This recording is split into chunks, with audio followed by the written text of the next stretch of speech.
And if you remember, it was a couple of weeks before the election, and it was right after the debate. Donald Trump and Hillary Clinton went to New York, and they did the traditional Al Smith dinner. And Donald Trump made this comment. We have proven that we can actually be civil to each other. In fact, just before taking the dais, Hillary accidentally bumped into me, and she very civilly said, "Pardon me." And I very politely replied, "Let me talk to you about that after I get into office." Well, that was a joke, but Jesse Jackson is not joking when he's calling on Obama to pardon Hillary Clinton. What for? She didn't do anything wrong.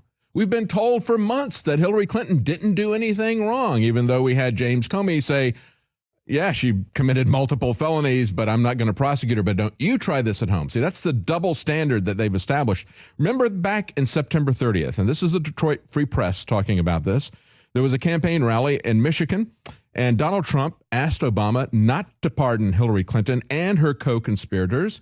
He said if any charges were filed related to the email scandal.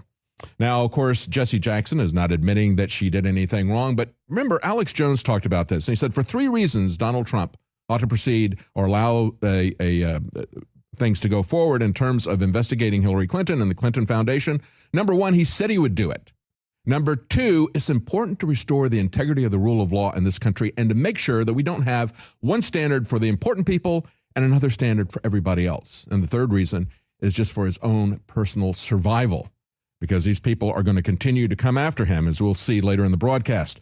Now, Jackson went on to say it would be a monumental moral mistake, he said this today, to pursue the indictment of Hillary Clinton. He said issuing the pardon could help heal the nation, like President Ford's pardon of Richard Nixon did. And I got to tell you, I was a young Republican voter who had voted for Richard Nixon. Yeah, I'm sorry. We all make mistakes, okay?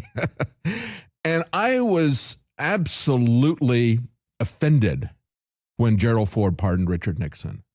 I thought he should have faced the music. We had Spiro Agnew caught, his vice president, caught in his office with a satchel of cash that was so corrupt. No, they should have been investigated thoroughly, and they should have been prosecuted. And I was angry at Gerald Ford for doing that. A lot of people were. He didn't get reelected. It didn't heal the nation. What it did was it killed Gerald Ford's political future, as it should have.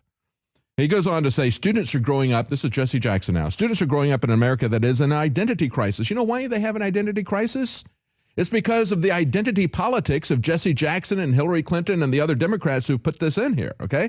That's the problem. And as I mentioned before, talking about breaking people into tribes, that is the antithesis of Martin Luther King, who said we need to not judge people by these superficial things that you have no control over. Instead, judge people by the content of their character as individuals. That is the environment that Jesse Jackson and Hillary Clinton have created. Meanwhile, we now have some more people who feel a sense of entitlement, and those are illegal aliens who are also demanding a pardon from Obama.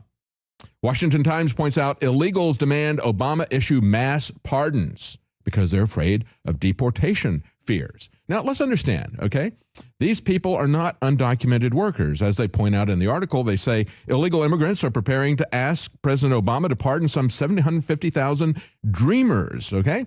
Now, if he were to pardon these dreamers for coming into the country illegally, that would be after the fact. They would still be remaining. They would still be violating the laws because they would still be here ignoring the legal process.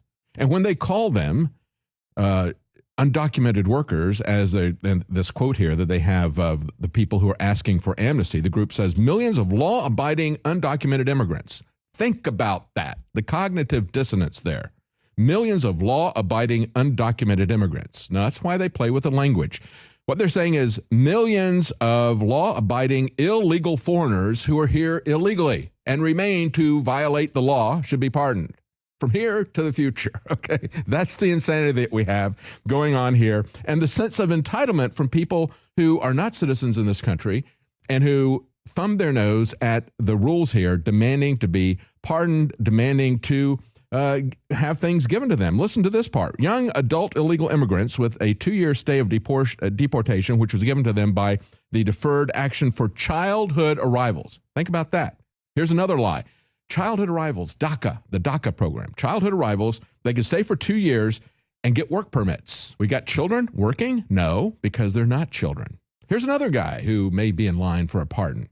America's top spy resigned today. Didn't resign, but he says he's going to retire at the end of the Obama administration. That was James Clapper.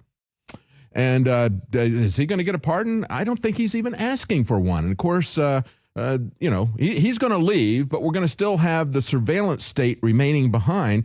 He complained, and this is a long article from Wired Magazine. You know, Wired Magazine has become such a statist magazine for the surveillance state. So Clapper is going to leave, but he's going to leave behind him a surveillance state. And he had this to say: members of Congress wait to ambush me, and they play what I call stump the chump.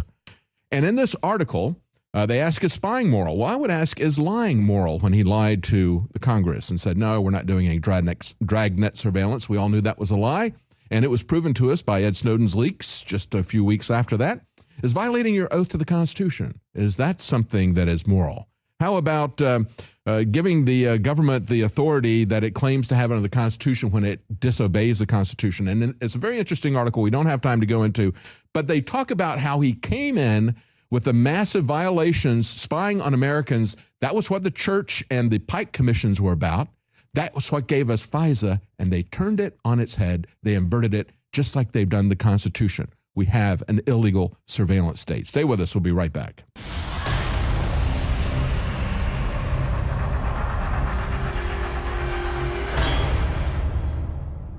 Ladies and gentlemen, I've been on this the last few months. You probably noticed I've been more crazed, more focused, less brain fog, more energy, more special reports, and it's because of Brain Force. We kept changing this formula over and over and over again until it became sort of a grand puzzle. This just increases the compounds you already have. This is what you're actually designed to run on. You will find Brain Force, Survival Shield X2, and other game-changing products at InfoWarsLife.com or call 888-253-3139.